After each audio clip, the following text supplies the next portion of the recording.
Adınız ne? Nuri, Kırım'dan kaç koydunuz? Aksaray rayon Acıboğat köyü. Kaçıncı sınıfta oldunuz? 1927, Şimdi kaç yaştasınız? 76 yaşındayım. Siz de şu cink vaktinde yaratılgan yıllardan bilirsin. Şu bir Akyar türküsünü eşitmedik onu bileyim, bir iki beytin. Yıllar berip olursun. Aytamız kısmı olsa.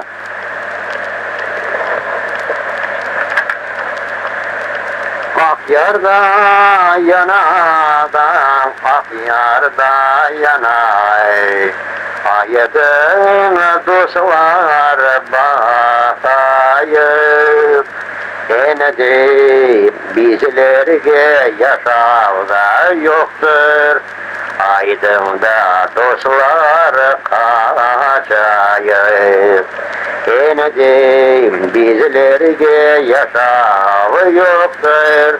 Aydın'da dostlar kaçayıp, Akyar'ın yolları bayırlay, Keriç'in yolları çayırlay.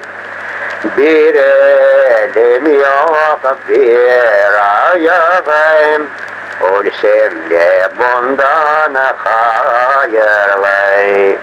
Bir elim yok, bir ayağım, ölsem de bundan hayırlay. Sağ olun. Maşallah. Var olun sizlerde.